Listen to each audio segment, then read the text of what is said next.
All right, this is Freeplay 2019, Orlando, Florida. It's been a busy day. It's Saturday, November 23rd. I'm here with Billy Mitchell. This is actually our second time interviewing. We caught up with each other at Southwest Comic Con. I think it was in Fort Myers a couple years ago. How are you doing tonight, Billy? It was within the last year. Things are always good. Well, this year's gone by pretty quickly, and it's good to catch up with you again. So first thing I want to talk about, a little birdie told me that you were in Australia for the Kong-Off. I think it was the third competition. Absolutely. August in Australia. We went there.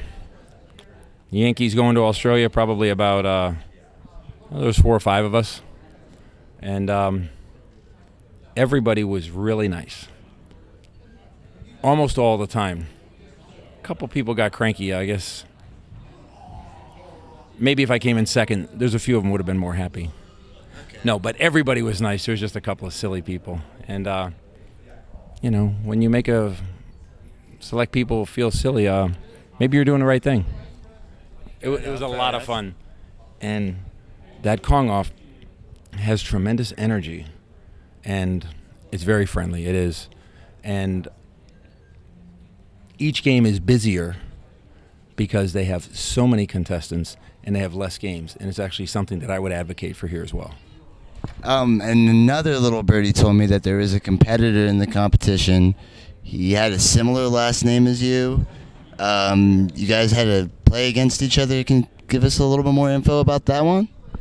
Well, in Australia, you play the first day. The second day, you go into brackets, just like March Madness. It starts at 16. Well, I actually had the second highest score after the first day. The highest score, gentleman, is absolutely awesome. But what happened was the first round I played Richie Knuckles, which was kind of like playing my cat. So he got knocked out quickly. Then there was another round. Then it was the round that would bring me or whomever I would play to the finals. And I was just astonished. I'm looking there and I go, oh my God, I got to play my son. Billy Mitchell's playing Billy Mitchell. And so I said to him, I go, Billy, you'll win. You'll win. You can beat these guys. And he gives me that look. No. And our ultimate goal was for both of us to have such a great game that both games went to the kill screen. It didn't happen. There's good luck, there's good fortune, and then there's the other. He had some of the other that game. And so, yes, if you read the tabloid headlines about me, he took out his own flesh and blood. How ruthless is he? And but my son was very happy for me, and that put me in the finals against Shane. And again, Shane's an awesome guy. He's a great player. It was a pleasure to meet him. He was a local guy. I picked on him, said he had the advantage because he got to go home each night and sleep in his own bed. And Shane had misfortune that game. It could happen to anybody. And but he's a true champion, and that's why at the end, when I stood up on the chair and waved to the crowd and held up the belt and had the silly fun, I insisted that he come up there too. He's a great guy and a great player, and I look forward to seeing him again. It does sound like you had a lot of fun. And it does sound like your son getting involved with this is kind of like it's got to be a fun thing, like seeing him grow and grow to the point where he's competitively playing against you now. Like, did you ever expect that to be the case? Never. He never really embraced arcade games, like home games. He's from a different generation. And as Walter says, we are the first ever father and son kill screen team.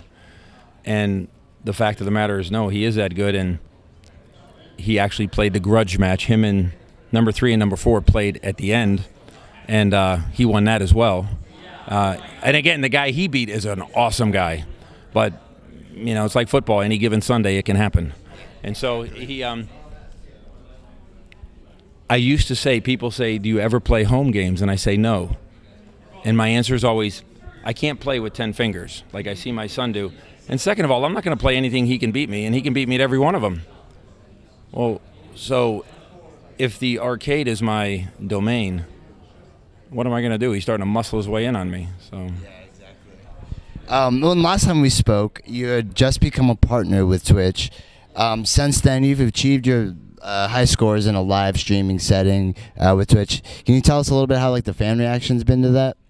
Well, it's like anything or anybody. I would say 99% of people are supportive. They're kind. They have things to say. There's friendships. You say, well, I'm going to repeat this score or repeat that score, or you go to a certain setting and you're going to do it.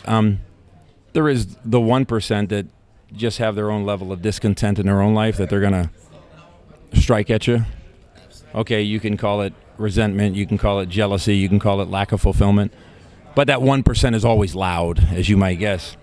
But we simply ignore that. But everybody was awesome. And I guess one thing that people seem to like, and I didn't plan it this way, but I get up there and I say, oh, I'm going to go do this score this place this time.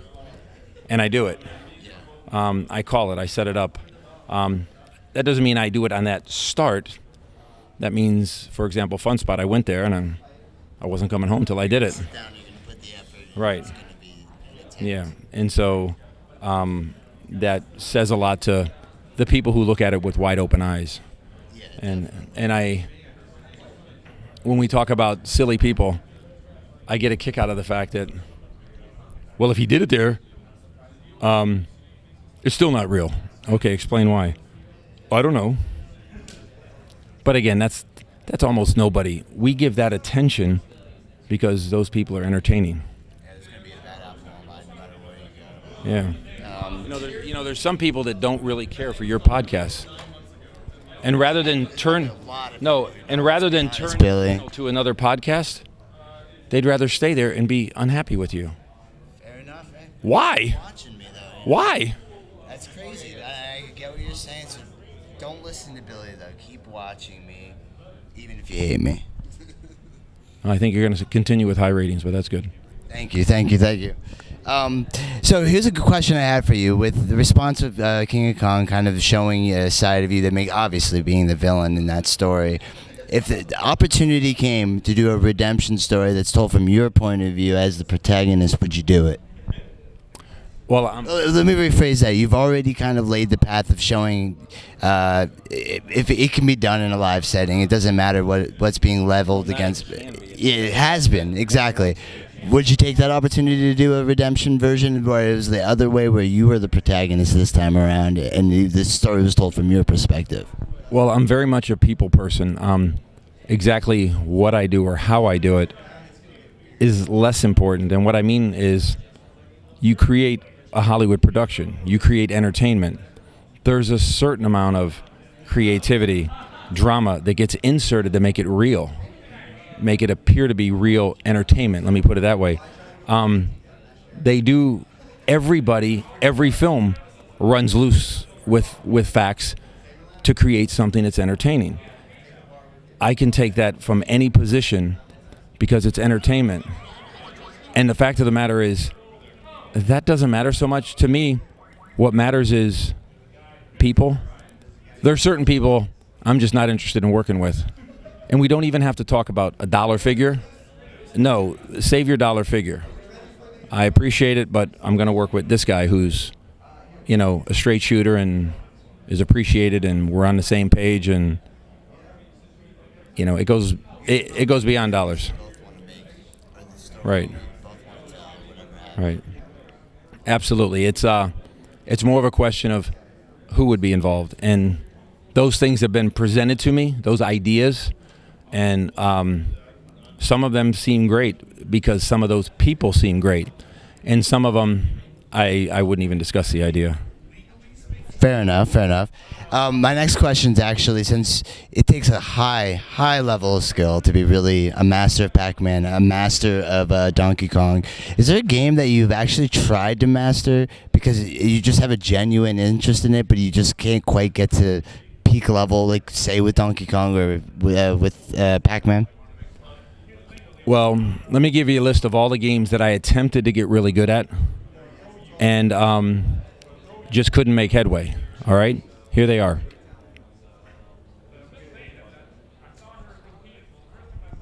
Oh man, you got me on that, Billy. I was like, "What is he going to tell me?" So, I know you kill it at Burger Time. I know you kill it at Millipede Centipede, right? We're not talking. You've had high scores though for these, correct? I've had world records. But to answer your question a little more sincere, although I can appreciate most of the time, not too long, seeing somebody who's incredibly awesome at Defender, I can't appreciate myself playing that. I wouldn't enjoy it.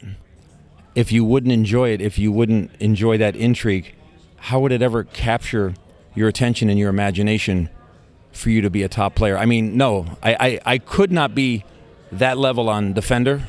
I could not be that level on Tempest. It doesn't appeal to me at all. So knowing that which appeals to me, I've never tried. If I tried, I would fail because I don't have that interest. All right, it looks like we got to wrap up here. We have the panel room. My one last question to you, Billy. But I want to ask you before you head out. As far as gaming as it comes to mind and vintage gaming as it's represented today, is there one moment in your career that you would say that best defines you as a person and what you've added to the gaming industry today?